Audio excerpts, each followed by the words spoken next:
my name's Janet Harris. I'm an independent consultant. I sit on the board of Young Enterprise.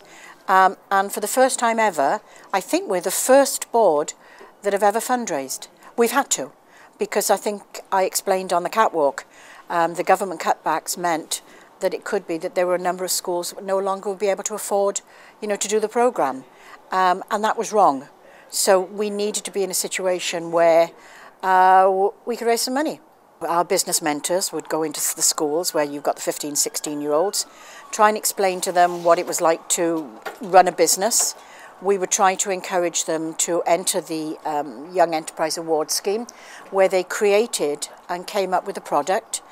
They appointed a managing director, they came up with a company name, the whole thing of then selling and auditing. And part of that was that those schools attended a one-day course called Project Business. And Project Business was funded up until now by Career Wales, and it was £400 a school. That funding is now gone. So it was obvious that the private schools, that they would easily, because of their parents, etc., they would be able to raise that 400.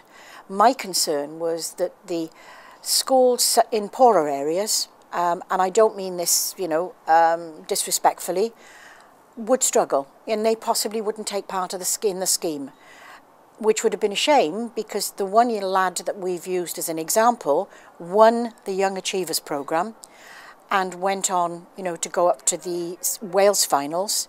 So the idea behind the fundraising was, we've lost the government, with the government cutbacks, it was obvious rather than lose schools, we needed to fundraise. So I had contacts with the university, they're clients of mine, of the fashion school. I helped previously introduce them to Belarus and arranged a connection where Belarus provided the fashion school with some fabric, and so the connection was there anyway. John Lewis, they are UK sponsors of Young Enterprise UK, so that's why we approached them. And then obviously my partner Lewis and I put it together, because Lewis is on the board as well. All I can do afterwards is get the feedback from people. The feedback from people is brilliant. See you next year. They will definitely be back next year. So the 150 we've had here today, with a bit of luck, will be 200 odd. But we've raised, we believe, just over £2,000. A number of people have already offered to become business mentors, which means they can go into the schools. We've got the funding now that if we go into a school and say, okay, you haven't got the £400, but look, here's £200, here's half of it, can you raise the other? So yeah, and we've raised the profile of Young Enterprise. I think people are having to stand back from their children going to university now. They need to get a job now. They need to be more entrepreneurial, those that can do it, rather than, how many graduates are still out of work now, without spending a lot of money? So I think this is the future.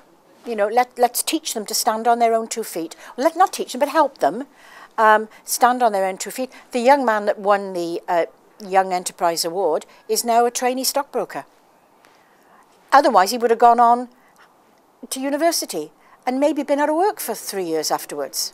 Young Enterprise will still go on, but unless we can ensure the kind of programmes that are successful, and we've proved that this particular programme is successful, those will be cut.